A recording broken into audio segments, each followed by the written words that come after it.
Nanti hasil rekamannya dikirim dok ya, biar saya upload di YouTube. Oke, kita mulai. Silakan Ustaz Jun, sudah kami rekam. Baik, bismillahirrahmanirrahim. Assalamualaikum warahmatullahi wabarakatuh. Alhamdulillah, wassalatu wassalamu ala asrafil anbiya'i wal mursalin. Sayyidina wa habibina wa maulana Muhammadin wa ala alihi wa sahbihi wa man tabi'ahum bi ihsanin ila yaumiddin, amma ba'd. Fa inna asdaqal hadis kitabullah wa khairal hadi hadi Muhammadin sallallahu alaihi wasallam. Wa syarrul umuri muhdatsatuha wa kullu bid'atin dhalalah wa kullu dhalalatin finnar. Allahumma anfa'na bima 'allamtana wa 'allimna alladhi yanfa'una wa zidna ilma. Allahumma inni a'udzu bika an adilla aw dhalla wa azilla aw zalla wa adlima aw udlama aw ajhala yujala alayya. Rabbi zidni ilma wa si'li fi rizqi wa barik li bima razaqtani waj'alni mahbuban fi qulubi ibadik wa azizan fi uyunihim waj'alni wajihan fid dunya wal akhirah wa minal muqarrabin ya katsiran nawal ya hasanal fi'al ya qa'iman bila zawal ya mubdian bila mithal falakal hamdu wa lakal minna wa lakas syarafu ala kulli hal wa sallallahu ala nabi Muhammad walhamdulillahi rabbil alamin. Ikhwataddin hafizakumullah, saudaraku hadirin hadirat Bapak Ibu yang ada di Zoom dan juga insyaallah ada di YouTube dari Al-Qais Surabaya. Hafizakumullah, ya insyaallah selalu dijaga sama Allah Rabbul Alamin. Alhamdulillah kita udah atau masih Al-Hadisul Arba'un, hadis yang ke-40 dari kitab Al-Arba'in An-Nawawi. Dan kita pertemuan yang kedua dari hadis yang ke-40 ini. Masih kita memperbincangkan hadis yang ke-40 ini. Saudaraku ikhwatadina fillah, saya akan bacakan hadisnya dan saya tarjim dan saya syarahi menukil syarah dari Dr. Mustafa Dib Al-Bugha dalam kitab beliau Al-Wafi. Wabihi ilaihi qala hadatsana an ibni Umar radhiyallahu anhu maqala akhada Rasulullah sallallahu alaihi wasallam biman kibayya wa qala kun fid dunya ka'annaka gharibun aw abiru sabilin.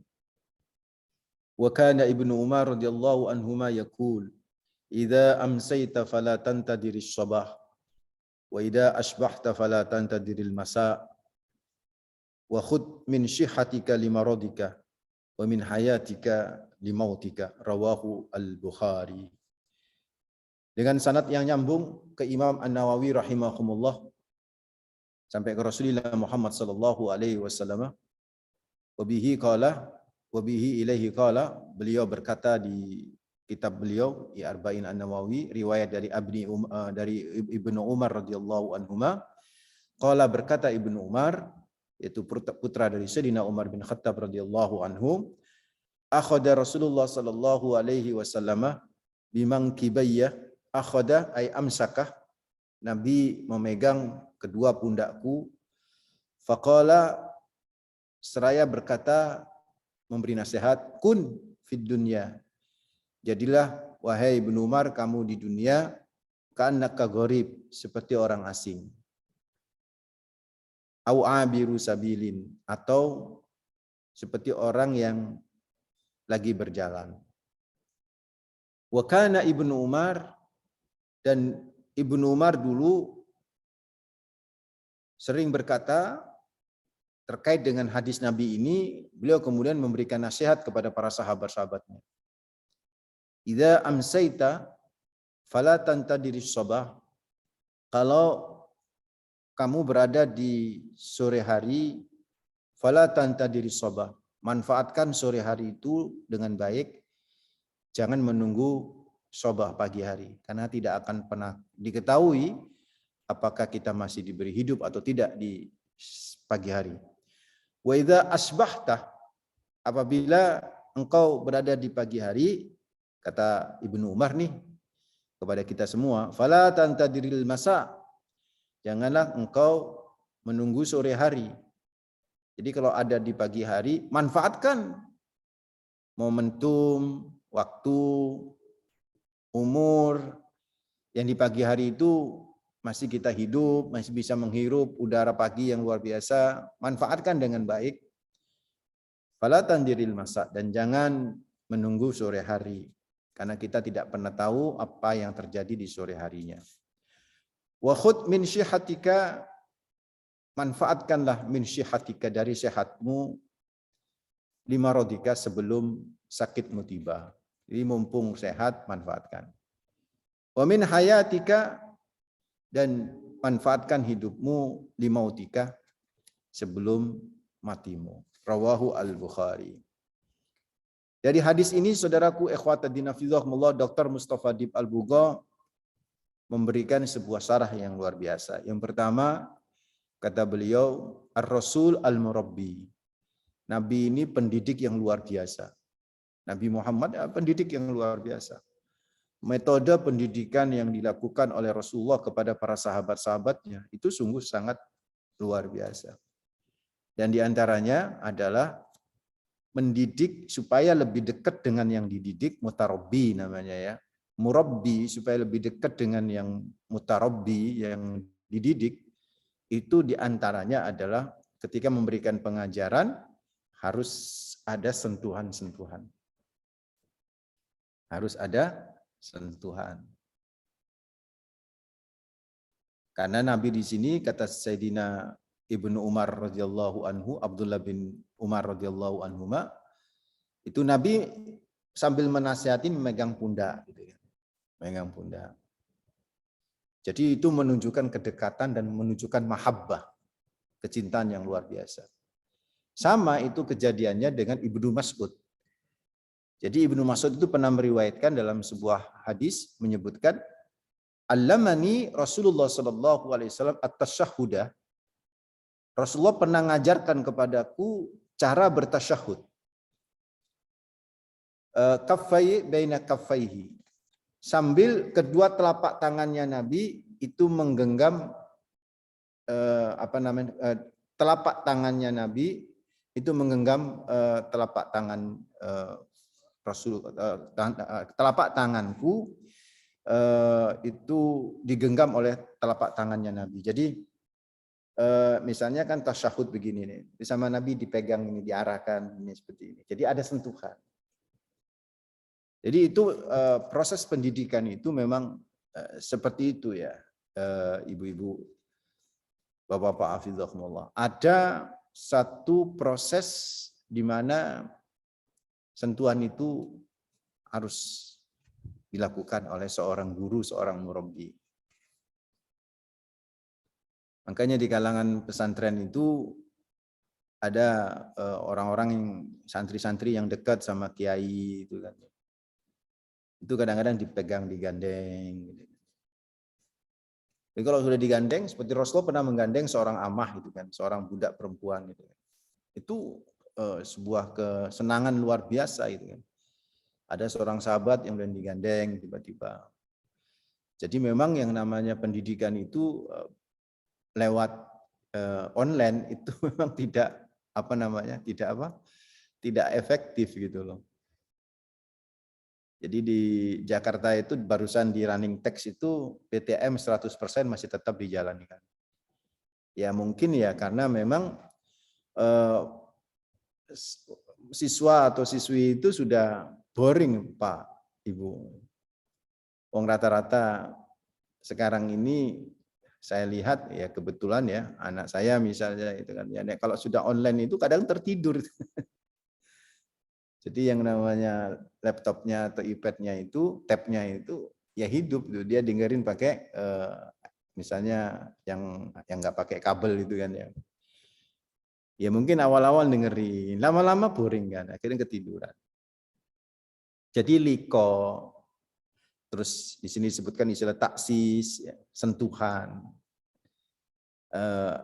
bilmas ya, jadi tarbiyah bilmas sih, yaitu pendidikan dengan sentuhan. At-tarbiyah bil liqa, pendidikan dengan tatap muka. Itu efektif banget itu untuk bisa membangun sebuah karakter kepribadian. Ini yang pelajaran yang pertama yang bisa kita ambil ya. dari hadis ini, bahwa bagaimana Rasulullah itu seringkali memberikan sentuhan kepada para sahabat-sahabatnya ketika beliau melakukan proses nasihat, proses pendidikan. Dan itu harus kita contoh gitu. Para guru-guru juga harus seperti itu. Harus ada didikan, sentuhan-sentuhan. Tentu dalam koridor syariat ya, dalam koridor syariat. Dalam koridor syariat. Jadi kalau kemudian salim gitu kan ya, itu ya harus cium tangan itu yang benar. Cium tangan ini. Kalau di kalangan pesantren kan wolak-walik saya. Begini. Kalau di pandemi kan tinju begini ya. Tapi itu juga sentuhan ini. Ya karena masa pandemi ini kan. Kadang-kadang saya mengasih gini, ditinju begini deh. Kayak main sut-sutan aja kan, tinju begini, tinju begini. Ya masa pandemi, nggak ada masalah ya, no problem. Tetapi tetap kan ada nilai sentuhan. Sentuhan itu luar biasa. Itu ya, yang pertama yang diambil syarahnya oleh Dr. Mustafa Adib Al-Buwa. Jadi pendidikan Rasulullah Muhammad SAW itu pendidikan yang sungguh sangat luar biasa, tidak hanya sekedar oral, verbal, tapi lebih juga kepada sentuhan-sentuhan sebagai bentuk wujud kecintaan mahabbah dan kedekatan yang luar biasa dengan yang akan dididik. Yang kedua, mari kita coba lihat apa nasihat yang diberikan oleh Rasulullah kepada Ibnu Umar. Kun, wahai Ibnu Umar, kun, jadilah fid dunya, beradalah kamu di dunia, ka'annaka ghurib, seolah kau orang asing. Seolah kau orang asing. Ghurib. Orang asing itu kan orang yang tidak bisa berbuat banyak. Kan begitu maksudnya. Jadi ini kinayah gitu kan, sebuah kiasan. Bahwa kita di dunia itu sebenarnya nggak bisa berbuat banyak. Seperti kita orang asing. Satu itu ya, orang asing kan begitu biasanya ciri-cirinya. Yang kedua, orang asing itu kan mesti hati-hati gitu kan. Nggak bisa nggak bisa seperti orang asli pribumi gitu kan, yang ya misalnya kita berada di kampung gitu kan ya. Kita kan kalau naik motor sembarangan gitu kan ya. Orang kampung sendiri gitu kan. Sembarangan itu artinya karena kita kenal banget gitu dengan lika-liku kampung kita. Tetapi saudaraku ikhwatadina fillah, kalau misalnya nih kita bukan orang kampung situ, itu pelan-pelan ini kan. Ya ada ketakutan gitu, takut salah dan sebagainya. Nah, itu yang dimaksud oleh Rasulullah, kun fid dunya ka'annaka gharib. Jadilah kau di dunia itu seolah-olah gharib, orang asing gitu kan. Yaitu mesti hati-hati banget gitu kan. Terus tidak semena-mena gitu kan, karena dia orang asing gitu kan. Gharib itu saudara. Itu maknanya. Au abiru sabilin, abir orang yang berjalan, sabilin di jalan. Orang yang berjalan itu kan saudaraku ikhwatadina fillah itu kan nggak pernah lama kan. Kita jalan di Jemuran Dayani, sebentar lagi kan nyampe di Ahmad Yani. Sebentar lagi kan nyampe di Jagir, sebentar lagi kan nyampe di Pakis, sebentar lagi nyampe di Kebonsari ini kan. Jadi yang namanya abiru sabilin itu nggak pernah permanen gitu. Dan ini saudaraku, kata Dr. Mustafa Adib Al-Buwa, isyarah kepada Ibnu Umar dan kepada kita semua, isyarah dari Rasulullah Muhammad SAW kepada Sayyidina Abdullah bin Umar dan juga kepada kita semua, bahwa dunia itu fana gitu loh. Kita itu jangan berkeyakinan untuk tinggal selamanya di dunia. Mestinya kita itu harus berkeyakinan bahwa kita sementara di dunia. Seperti orang yang berjalan, yang nggak akan lama di satu tempat. Seorang musafir itu kan kalau toh dia singgah di suatu tempat, ya pasti sebentar. Setelah itu bergerak lagi. Nah seperti itu saudara. Artinya apa? Bahwa di dunia ini kita tidak permanen. Di dunia ini kita fana. Di dunia ini kita tidak abadi. Di dunia ini kita nggak abadi. Di dunia ini kita nggak abadi. Yang abadi di mana? Di akhirat. Di dunia cuma sebentar. Yang lama itu di akhirat. Cuman manusia ini, saya ingin kasih tahu ya, ibu-ibu. Naluri manusia ini kan senang keabadian. Naluri manusia itu pasti senang keabadian. Ya kan, sebagaimana kemarin saya ungkap. Naluri manusia itu senang keabadian. Seperti Nabi Adam alaihissalam. Nabi Adam alaihissalam itu kan kepreset ke dunia, itu juga gara-gara menginginkan keabadian. Iblis pun menginginkan keabadian. Padahal iblis relatif lama hidupnya ini, tapi masih ingin keabadian. Ada setan, ada jin usia 200 tahun, itu masih bayi. Jadi kalau dibanding dengan manusia, itu masih bayi. 200 tahun itu adalah masih bayi. 200 tahun, saudara. Jadi kalau ada manusia yang usianya 200 tahun, misalnya dia bersamaan lahirnya dengan jin, jinnya itu masih bayi itu. Begitu itu jin itu, bangsa jin itu masih kepingin abadi gitu. Maka dia berontak kepada Allah. Sama halnya ketika Nabi Adam alaihissalam itu berada di surga, Nabi Adam, ya kan? Itu kan alam keabadian kan di surga itu. Alam keabadian. Tapi ternyata Nabi Adam berhasil terpengaruh oleh iming-imingnya iblis untuk bisa menjadi abadi gitu. Maka ketika Allah berkata, "Wala taqraba hadhihi syajarata fattakuna minadh dhalimin." Hai Adam dan Hawa, janganlah kalian mendekati pohon ini. Biar kalian tidak menjadi orang-orang yang zalim. Kalian berdua. Nah, itu dimainin sama iblis kan? Dimainin sama iblis. Akhirnya apa yang terjadi, saudara? Iblis kemudian menciptakan sebuah istilah kepada pohon itu. Ini adalah pohon keabadian. Siapa saja yang bisa berdekatan dengan pohon ini, maka hidupnya akan menjadi abadi. Maka dia sebut dengan syajaratul khuldi, pohon keabadian. Syajaratul khuld. Ya akhirnya kan jatuh kan Nabi Adam alaihissalam gara-gara mendekati pohon itu. Karena melanggar aturan Allah. Artinya makhluk ya seperti kita ini kan makhluk, manusia ini kan makhluk. Itu hakikatnya menginginkan sesuatu yang abadi, menginginkan sesuatu yang lama. Menginginkan sesuatu itu tetap masih muda gitu kan ya. Ya enggak, masih muda. Maka ada operasi plastik gitu kan. Dalam dunia kedokteran. Ini ada dokter Mukhdar, dokter bedah ya.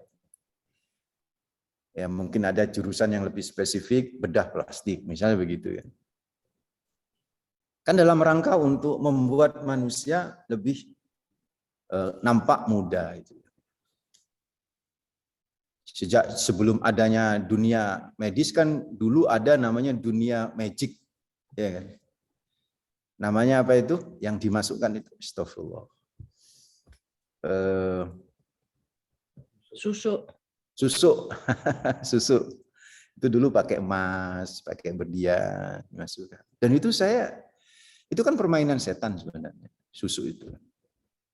Saya pernah ada orang yang opname di rumah sakit rumah sakit swasta di Surabaya ya, terkenal.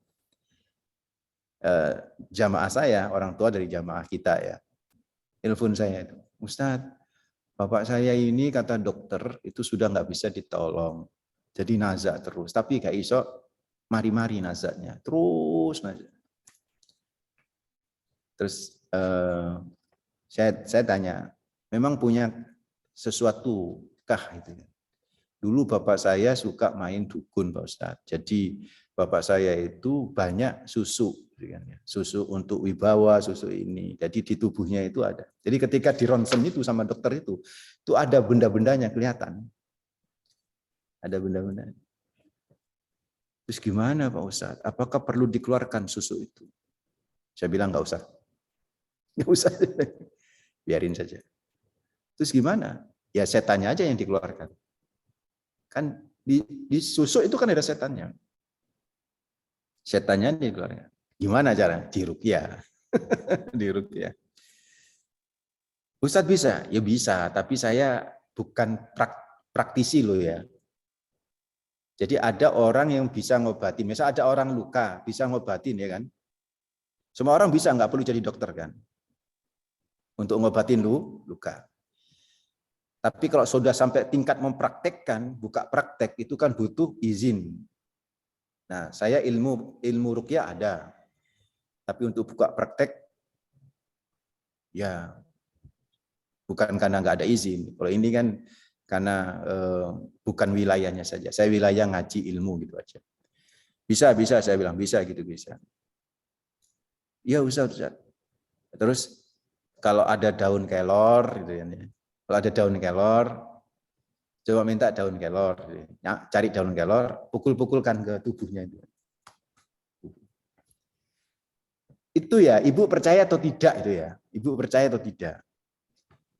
Setan tuh nggak senang sama daun kelor itu. Daun bidara itu setan nggak senang.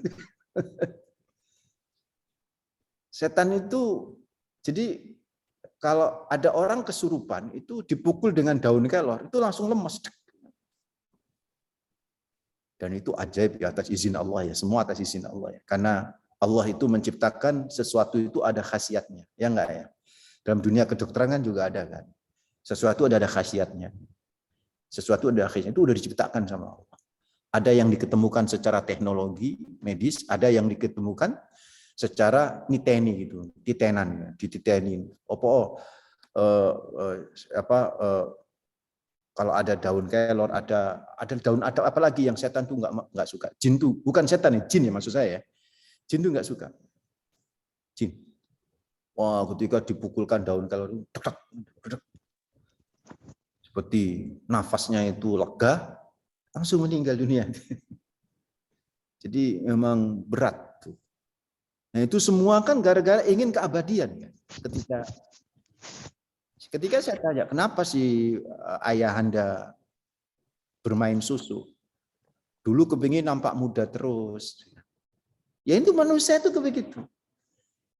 Seperti ibu-ibu nih, mohon maaf ya. Ibu-ibu pakai krim malam, ya kan? Untuk apa itu krim malam? Supaya kulit itu kan nampak keset gitu kan. Nanti habis bangun pakai krim subuh. Krim pagi ya, krim pagi. Ya. Jadi duduk wudhu di siang, jadi berseni dulu pakai pembersih. Kan harus ada pembersih. Coba tanyakan sama ibu-ibu ya. Untuk apa pakai itu kan? Ya supaya kulit nampak. Coba kan ada kan di teman kita yang spesialis kecantikan. Kan ada dokter spesialis kecantikan. Siapa di sini? Dokter Fadori. Oh, Dokter Fadori ya? Wow. Saya baru tahu tuh. Dokter Fadori misalnya. Tanyakan. Kan rata-rata pasien-pasien beliau ketika itu kan memang ingin nampak lebih muda. Ingin nampak lebih muda. Semua kosmetika itu, iklannya itu kan nampak lebih putih gitu. Nampak. Bukan sesungguhnya hakiki, nampak saja. Ngono ya wis seneng kabeh. Nampak tak wis seneng luar biasa. Nampak nampak glow, nampak bercecer cemerlang. Itu udah seneng banget gitu loh. Gitu saudaraku. Nah, dari sini kita ambil kesimpulan. Berarti naluri manusia ini menginginkan keabadian. Mestinya dikejar tuh keabadian kan? Setuju enggak? Maksudnya apa yang keabadian? Akhirat. Tapi nyatanya manusia lebih fokus kemana? Ke sesuatu yang tidak abadi. Dunia, saudara. Dunia. Itulah kemudian Sayyidina Umar radhiyallahu anhu itu ketika diberi nasihat seperti itu oleh Rasulullah, seolah Nabi ingin ngasih tahu bahwa dunia ini enggak abadi. Kenapa kamu fokus? Kenapa kamu kemudian mati-matian untuk dunia? Dunia ini enggak abadi. Kamu hanya seperti abiru sabilin, kata Rasulullah. Abiru sabil. Orang yang sekedar berjalan, yang nanti akan melewati jalan yang itu dan akan menemui jalan yang lain. Terus demikian sampai menemui jalan yang abadi, yaitu akhirat. Manusia itu secara naluriah itu menginginkan keabadian, tapi nyatanya dia tidak mencari Akhirat yang abadi itu. Ayat-ayat yang diungkap oleh Dr. Mustafa Dib Al-Bugha itu banyak. Kullu nafsin dha'iqatul maut, Ali Imran ayat 185. Ya kan? Semua itu ya pasti mati. Semua pasti mati. Nah, ya usia 40 ya, pasti ya ono ubane to. Apalagi kayak ibu-ibu usia 50-an, bapak-bapak 50-an. Ya mesti ubanan. Jangan berusaha untuk nampak seperti muda itu kan. Dengan apa? Disemir hitam. Makanya kenapa semir hitam itu hukumnya haram? Karena di situ ada goror. Tahu gorornya? Ada tipu-tipu gitu loh. Makanya ngapunten ya yang dari spesialis kecantikan. Kalau merubah, jadi harus dibedakan merubah atau menghias tubuh. Kalau merubah tubuh dan menghias tubuh bisa jadi sama. Tapi kalau memperbaiki tubuh itu boleh. Bibir sumbing.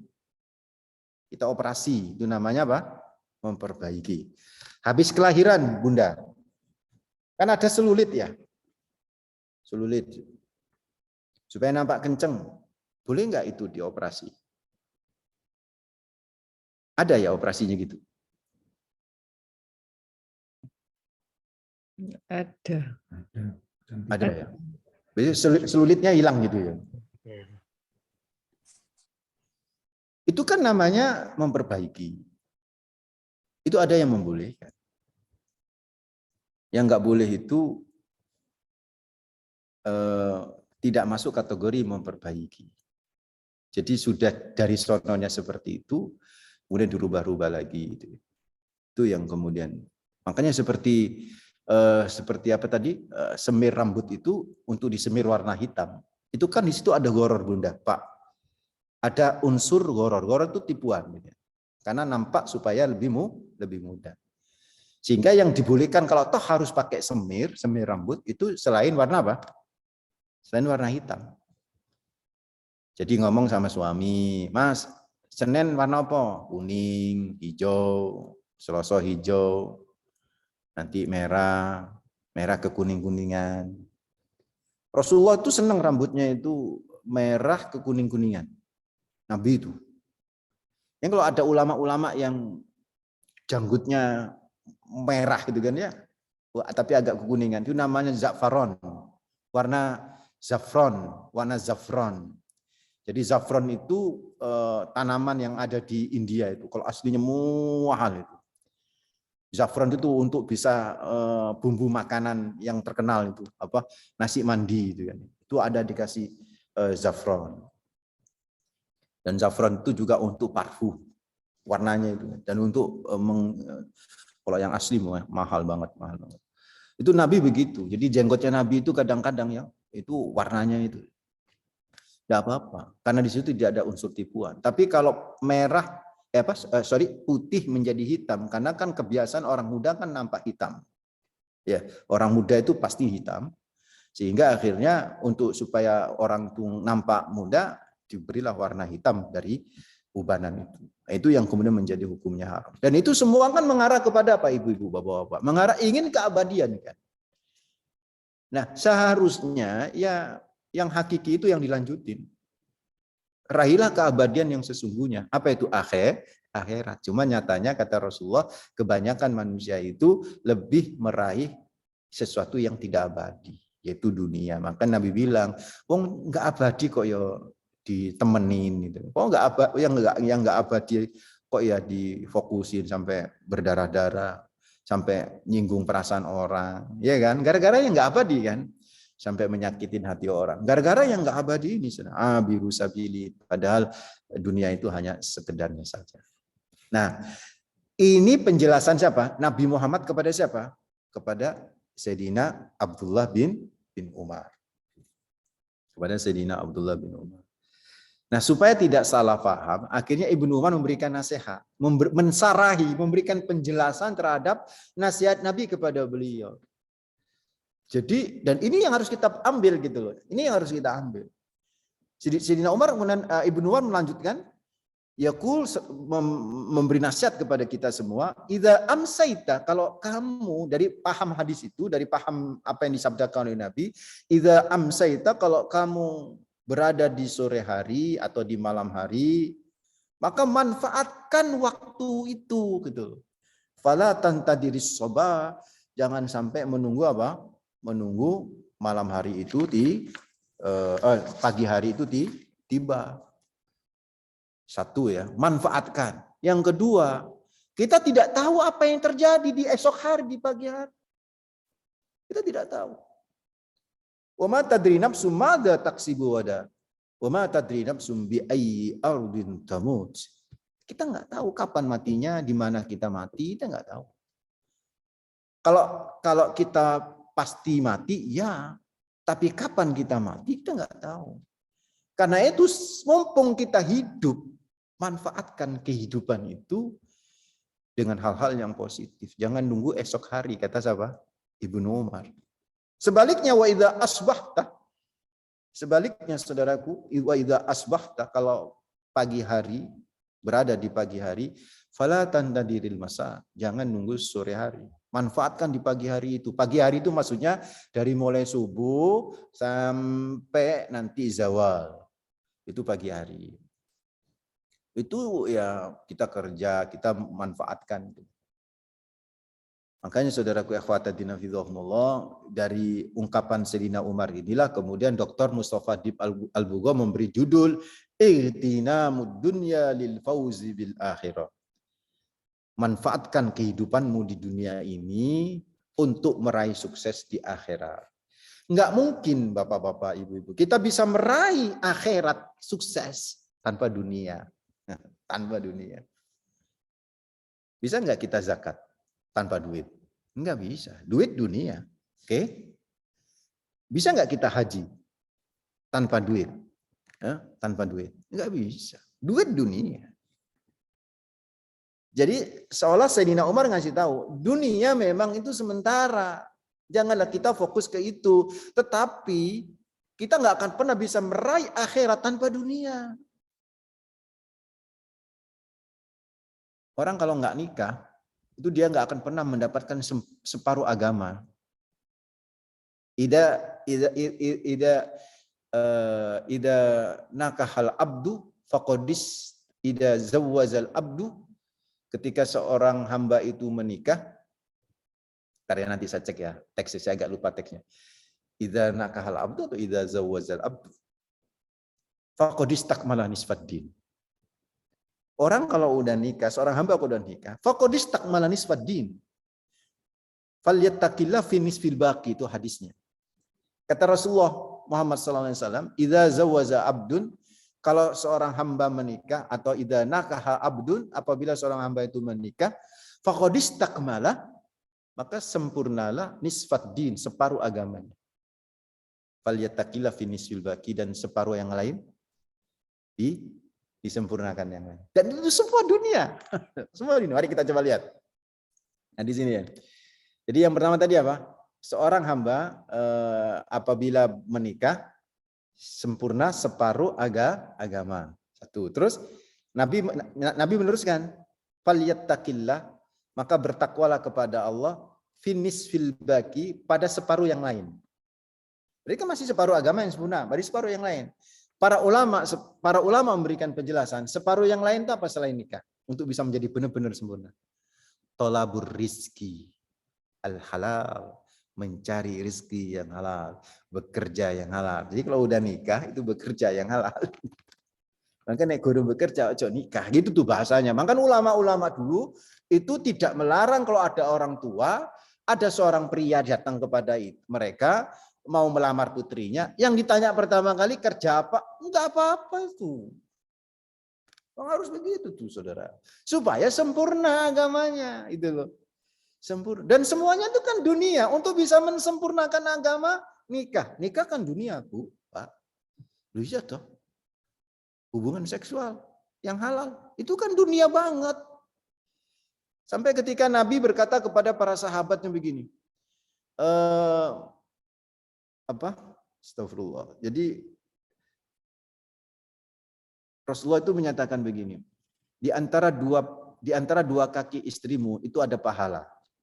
Di antara dua kaki istrimu itu ada pahala. Itu bahasa kinayah Nabi ya. Yang dimaksud adalah jima ini. Sahabat kaget. Masa kayak begitu sampai ada pahala itu kan, sampai segitunya itu kan ya. Nabi langsung bandingkan. Kalau itu kedua kaki itu bukan kedua kaki istrimu, dosa enggak? Dosa ya Rasulullah. Nah, demikian sebaliknya kalau itu yang halal, maka akan mendapatkan apa? Pahala. So, saudara ikhwatiddin fillah, dunia, nikah itu dunia.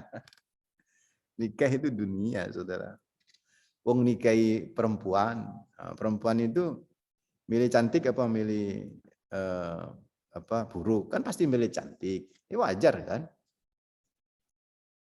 Nabi sampai ngomong, tungkahul mar'atu li arba'in. Seorang perempuan itu dinikah karena 4 hal, ya kan? Li jamaliha karena kecantikannya, li hasabiha karena nasabnya, li maliha karena hartanya, li diniha karena agamanya. 4 hal. 3-nya itu 3 banding 1 loh. 3 itu dunia loh ya. Kecantikan, nasab, dan apa tadi? Duit, harta. Itu semua dunia. Meskipun akhirnya tetap yang menjadi utamanya adalah agama. Nikah dunia, separuhnya lagi tadi bekerja yang halal dunia. Jadi enggak bakalan ibu-ibu kita bisa meraih itu akhirat dengan benar kalau tidak melalui apa? Dunia. Terus hadis ini cuman ingin mengatakan kepada kita semua, memang untuk bisa meraih suksesnya akhirat melalui dunia, tapi jangan sampai kesibukan Anda di akhirat di dunia membuat Anda lupa akhirat. Itu saja sebenarnya hadis ini. Makanya ayat untuk urusan dunia ini kita diperintah cukup berjalan loh Bunda, Pak. Walladzi ja'ala lakumul arda dalulan famshu fi manakibiha wa kulu mir rizqihi wa ilaihin nusyur. Surat Al-Mulk ayat 15. Itu Allah sudah menyatakan, dialah Allah yang menjadikan dunia untukmu ditundukkan. Famshu fi manakibiha, berjalanlah kalian di dunia itu. Untuk urusan dunia kita berjalan. Tapi urusan akhirat, kita disuruh cepat-cepat, kita disuruh berlari loh. Kita disuruh berlomba-lomba. Wasari'u ila maghfiratin mir rabbikum wa jannatin 'arduhas samawati wal ard uiddat lil muttaqin. Wasari'u, bersegeralah, bercepat-cepatlah kalian ila maghfiratin mir rabbikum, kepada ampunan Tuhanmu, wa jannatin, dan kepada surga. Jadi suruh bercepat-cepat menuju Allah. Urusan surga suruh bercepat-cepat, urusan akhirat suruh cepat-cepat. Wastabiqul khairat, berlomba-lombalah kalian. Ada lagi ayat, fafirru ilallah, berlarilah kalian kepada Allah. Jadi urusan akhirat Pak disuruh berlari, disuruh bercepat-cepat, disuruh berlomba-lomba. Dan semuanya adalah bercepat-cepat. Urusan dunia sama Allah disuruh apa? Famsu, suruh berjalan.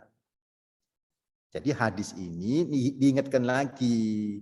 Ayo, memang benar dunia ini menjadi wasilah, menjadi thariqah, jalan menuju dan meraih kesuksesan akhiratmu. Tapi jangan sampai dibalik gitu kan. Dibalik apa? Dibalik fokus kepada dunia sampai melupakan akhirat. Kalau fokus kepada dunia, ibu-ibu, bapak-bapak, guna untuk meraih kesuksesan akhirat, bagus. Tidak apa-apa. Bukan tidak apa-apa, harus. Harus begitu. Dokter, nih teman-teman kan ngaji dokter nih, FKU 84, ya kan. Operasi terus, sampai lali gak ngaji. Operasi terus, ya. Pasien ya, sampai malam. Tidur subuh bablas. Lah itu yang kemudian masuk hadis ini gitu loh. Salah program gitu kan ya. Fokus dunia, lupa akhirat. Mestinya fokus dunia untuk meraih kesuksesan akhirat. Mestinya seperti itu, Pak, Ibu. Ada teman tanya, Ustadz, saya ini dibilangin teman katanya yang terlalu kedunian ini. Loh ya apa-apa kedunian tapi yang penting ngakhirati itu, Pak. Kedunian tapi ngakhirati, ketimbang ketokane ngakhirati tapi kedunian. Contohnya apa? Ketokane ngakhirati tapi kedunian. Musabaqah tilawatil Quran. Nah itu kan ngakhirati Pak. Tapi kedunian kalau dalam rangka untuk mencari hadiah. Ustadz ceramah ke sana kemari. Itu kan ngakhirati. Tapi kelihatannya tapi menjadi kedunian kalau kemudian yang dipakai adalah pasang tarif. Kalau enggak segitu enggak mau gitu kan. Atau kelihatannya bukan nggak mau, tapi diimbalkan ke ustadz yang lain. Nah, itu kan nggak baik, itu kan ya saudara. Itu nggak elok lah. Itu. Meskipun saya tidak mengharamkan pasang tarif, tetapi nggak elok itu saudara. Nah, itu namanya ketoan yang akhirati tapi ke dunia. Begitu tuh saudara ikhwatadina fillah. Dan sebaliknya kalau bisa ya kelihatannya kedunian kayak ibu-ibu, bapak-bapak ini kan dokter ya. Urusan kedunian itu maksudnya urusan dunia gitu kan. Ya enggak urusan dia ngurusin klinik, ngurusin rumah sakit, mari ngurusin pasien, waduh enggak mari-mari itu bisa. Rapopo itu urusan dunia, tapi niatin untuk kesuksesan akhirat dan itu yang disebut ngakhirati. Gimana caranya urusan dunia supaya ngakhirati? Satu, diiringi doa. Kerja bapak-bapak, ibu-ibu diiringi doa. Mau operasi bismillah, ya kan. Sholawat Allahumma sholli ala sayyidina Muhammad sahil wa yassir ma ta'sar. Gitu kan ya. Terus mau nambahin orang pakai salawat tibil qulub. Allahumma shalli ala sayyidina Muhammadin tibil qulubi wa dawaiha wa afiyatil abdani wa shifaiha wa nuril absari wa dhiyaiha wa ala alihi wa sahbihi wasallam. Begitu. Kok waya duitnya terkumpul banyak, sudah sampai nisab, keluarkan zakatnya. Nah, ini namanya akhirat. Yang artinya semua urusan dunia yang ibu bapak lakukan itu semuanya itu bermuara kepada apa? Semuanya bermuara kepada apa? Kepada akhirat. Inilah yang disebut al-qayyis, orang yang cerdas. Al-qayyis ini tulisan di belakang saya. Al-qayyis, orang yang cerdas. Orang yang cerdas itu smart ya. Yaitu al-qayyisu man dana nafsahu wa amila lima ba'dal maut. Orang yang cerdas itu orang yang selalu mengevaluasi hidupnya supaya jauh lebih baik. Wa amila lima ba'dal maut, dan beraktivitas semua urusan aktivitas duniawi diorientasikan untuk akhirat. Itu saudaraku ikhwatadina yang dimaksud oleh Rasulullah, dan nasihat dari Rasulullah ini kemudian dikembangkan oleh Sayyidina Ibnu Umar bahwa ayo manfaatkan waktumu ketika hidup di dunia ini.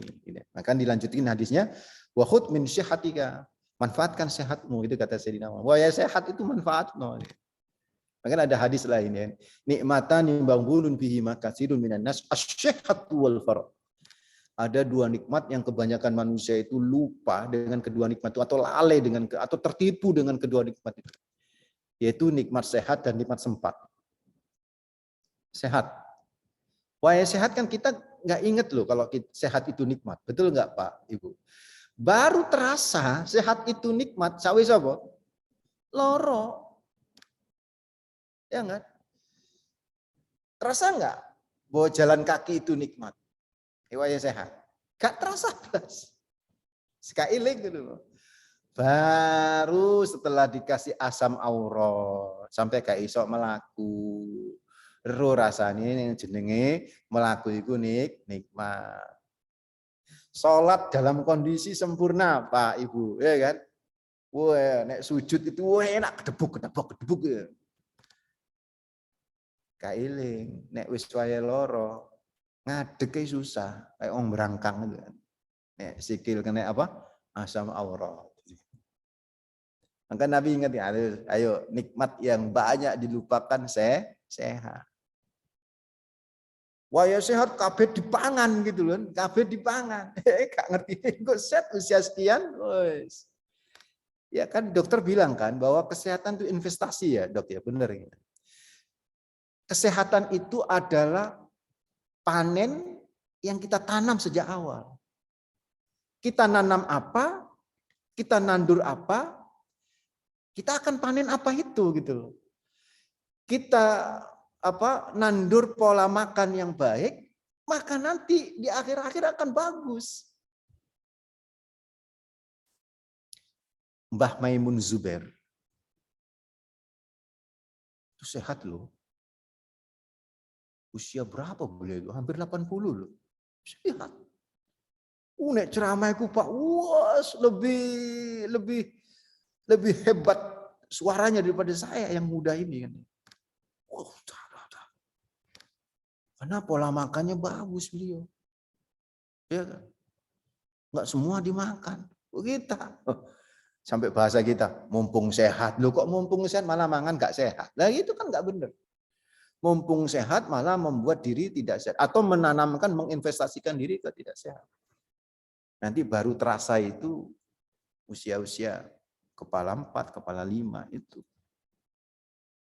Ya, ayo manfaatkan kata Sayyidina Umar, Abdullah bin Umar, di waktu sehatmu, sebelum sakitmu, manfaatkan, dijaga, itu maksudnya manfaatkan, supaya tetap sehat. Manfaatkan sehatmu dengan aktivitas-aktivitas yang soleh, aktivitas-aktivitas yang positif. Wa min hayatika, dan di saat hidupmu, manfaatkan dengan manfaat yang luar biasa, yang positif, ya, yang positif, sebelum mati. Kalau udah mati itu sudah nggak bisa apa-apa. Apa kok gak ngaji? Loro Ustaz. Pas bayi sehat, apa gak ngaji? Ngantar anak Pak Ustaz. Gak mari-mari, saudara. Gak mari-mari. Maka dalam hadis yang lain dari Ibnu Abbas ya. Kalau tadi ini kan dari Ibnu Umar ya. Hadis Ibnu Umar itu ada 5. Gitu kan. Riwayat Imam Al-Hakim itu kan. Iqtanim khamsan qabla khamsin. Manfaatkan 5 hal sebelum 5 hal. Ini terkenal kan? Syababaka qabla haramika. Atau shibabaka qabla haramika.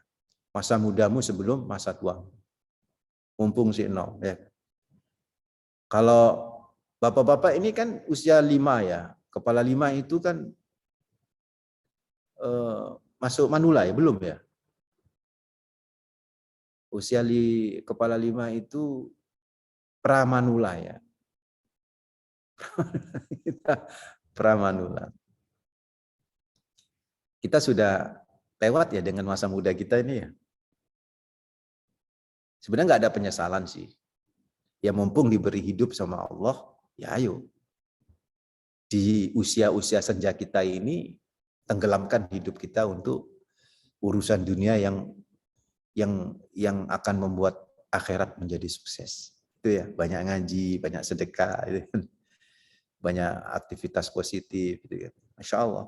Mudah-mudahan Allah mengijabahi semua amalan soleh panjenengan semua ya, yang hadir di Zoom maupun yang di YouTube, yang mendengarkan semuanya. Amin ya rabbal alamin.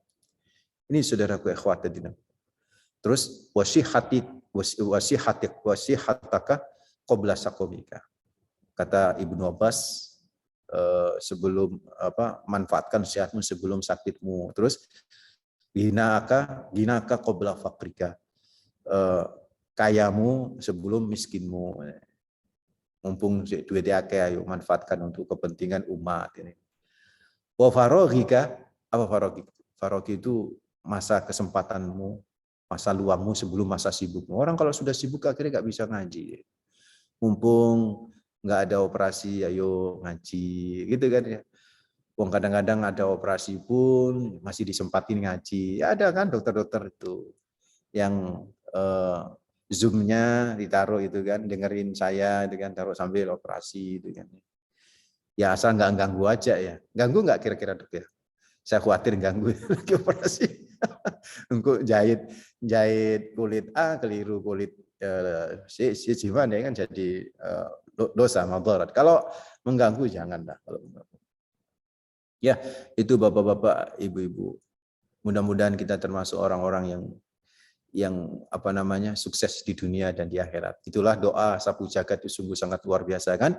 Rabbana atina fid dunya hasanah. Ya kan? Di dunia kita sukses.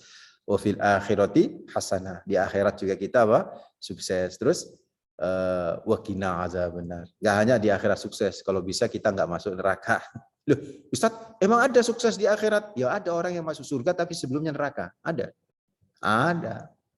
Kalau bisa kita langsung masuk surga tanpa mampir ke neraka. Wallahu a'lam bishawab. Mudah-mudahan bermanfaat. Itu hadis yang ke-40. Insyaallah nanti al-hadisul hadi wal arba'un. Insyaallah nanti akan kita bahas pada pertemuan akan datang. Wallahu a'lam bishawab. Ada pertanyaan silakan. Silakan teman-teman.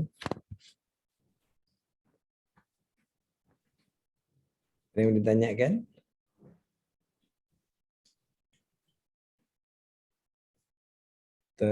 Damiri? Sudah paham semua?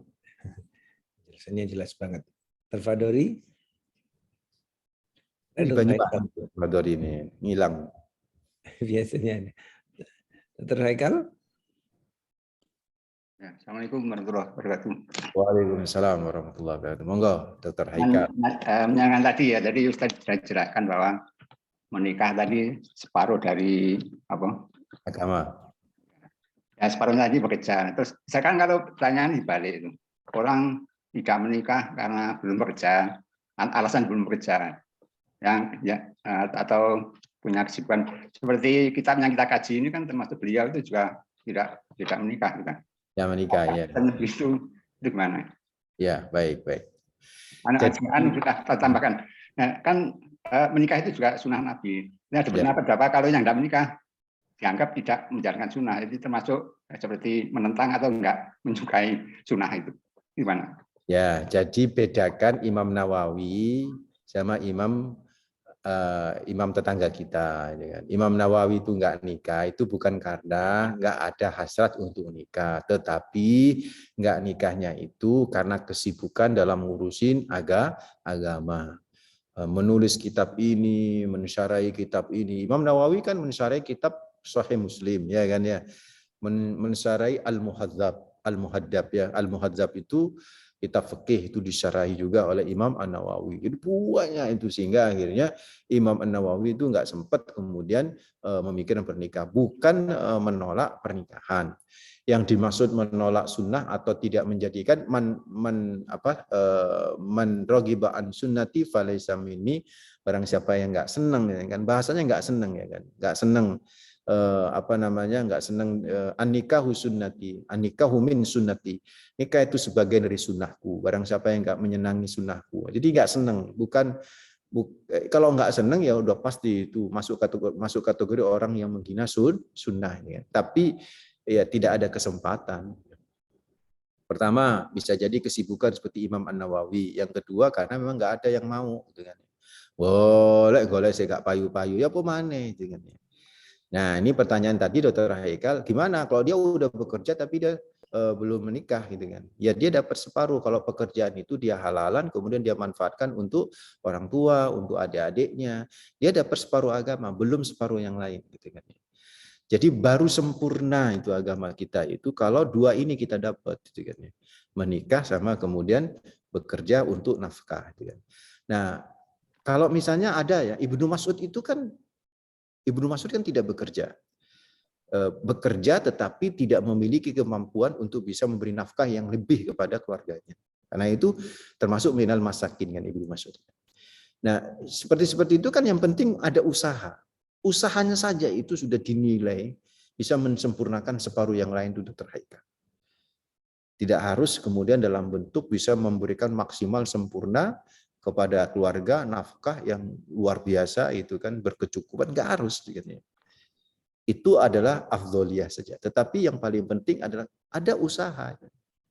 Ada orang nggak bekerja karena di PHK, golek sana, golek sini, si kurung ketemu, yang bukan ranah di hadis itu. Kalau dia sudah berusaha, maka itu saudaraku ikhwati dinafidhah sudah masuk itu. Begitu. Wallahu a'lam. Ada pertanyaan lagi? Tambahan lagi, yang lain agak lain. Kemarin dijelaskan manusia khairun nas anfa'uhum linnas, itu bahwa manusia ini sebaik-baik manusia itu yang paling bermanfaat. Nah itu ada yang kalau kita yang di sini kemungkinan itu insya Allah semua itu termasuk al-qais.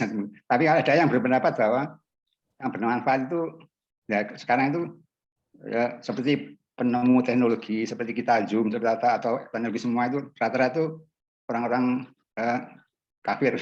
Nah itu kan dia bermanfaat itu. Ya itu ada yang menganggap bahwa itu termasuk orang-orang yang perlu orang yang termasuk tadi orang paling bermanfaat, dianggapnya yang penemu-penemu atau yang paling berjasa itu ya beliau-beliau itu. Padahal kan menurut kan pertimbangan yang lain biasanya tidak dipertimbangkan. Itu ada yang pendapat, soalnya banyak teman-teman kita itu yang atau kalangan muslim banyak yang lebih menghargai beliau-beliau penemu-penemu itu daripada ustadz-ustadz atau habib atau apa yang ya ada kekurangan seperti apalagi saat ini itu ada banyak yang bertentangan, itu kadang-kadang lebih menghargai beliau-beliau yang non muslim itu daripada para habib ya ustadz yang punya sedikit kesalahan tadi. Itu gimana penjelasannya? Ya, jadi memang yang namanya manfaat itu kan ya manfaat dunia dan akhirat. Iya kan? Jadi kalau kita integrated itu kan ya, menyatukan gitu kan. Bahwa kemanfaatan itu yang dimaksud oleh hadis itu adalah dunia dan akhirat. Memang ada yang menyebut itu umum. Tapi kan yang namanya amal soleh itu harus diikat oleh keimanan. Itu baru manfaat. Nah, dari situlah alladzina amanu wa amilus sholihat. Bahwa orang-orang yang amalannya itu soleh itu kalau diikat atas dasar keimanan. Orang bersedekah sama orang berbagi itu berbeda, Pak. Berbagi ya kepada orang lain itu ada efek manfaat juga, tapi tidak ada efek manfaatnya bagi dia nanti di akhirat. Kalau dia tidak berdasarkan keimanan. Contoh misalnya ya, kita muslim, kita sambil marah-marah nih, ngamuk-ngamuk, tapi tetap ngekei. Marah-marah ngekei. Kira-kira manfaat nggak bagi orang yang menerima? Manfaat. Tapi bagi dia yang memberi nggak manfaat, karena tidak ada ikhlas. Dia seperti debu saja, dia hilang nanti amalan dia di akhirat. Begitu tuh. Jadi yang namanya manfaat itu tidak hanya manfaat kepada pelaku, tidak hanya manfaat kepada orang lain, tapi juga manfaat kepada pelaku. Hatta seorang ustadz sekalipun, ya kan. Kalau kemudian dia memberikan sebuah pengetahuan, dan pengetahuan ini kemudian melanggar syariat misalnya kan, bisa jadi ada pengetahuan ini bisa manfaat bagi orang lain, tapi dia nggak manfaat bagi diri, menghancurkan dirinya di akhirat. Karena ketidakikhlasan tadi itu. Jadi yang namanya manfaat itu tidak hanya berbicara kepada urusan duniawi, tapi juga urusan apa? Akhirat satu. Terus yang kedua, tidak hanya kepada pelaku. Tidak hanya kepada orang lain, tapi juga kepada pelakunya. Tanpa saya harus menyinggung non-muslim atau tidak non-muslim. Ini aja sudah bisa kita lihat, ya enggak ya? Ada non-muslim nyumbang misalnya ke masjid. Nyumbang apa? AC semuanya saya yang nanggung. Non-muslim. Manfaat enggak? Manfaat. Wong saya ngaji yo seneng dong. Wong saya seneng. Manfaat. Bagi siapa? Bagi yang ngaji. Bagi pelakunya yang nyumbang. Di akhirat tidak manfaat.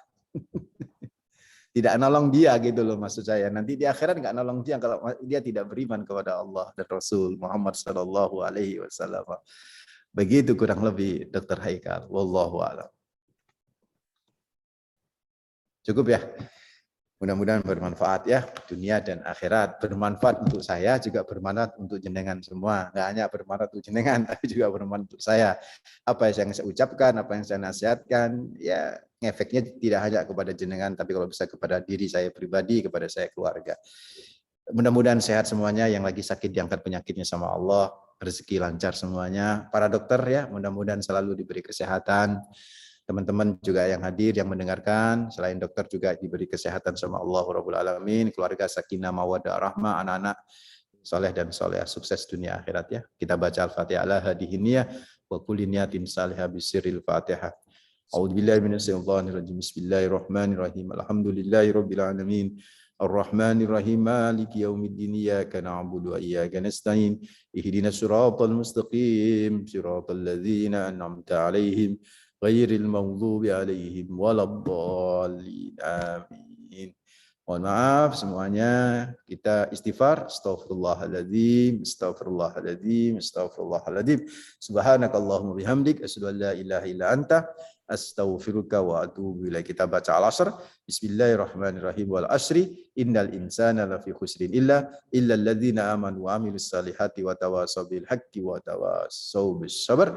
Wa sallallahu ala sayyidina Muhammad walhamdulillahirabbil alamin. Mohon maaf. Assalamualaikum warahmatullahi wabarakatuh. Waalaikumsalam. Waalaikumsalam warahmatullahi wabarakatuh. Sehat selalu ya. Saya izin dulu. Ya, Mas. Tujuan, Ustaz. Ya, sami-sami.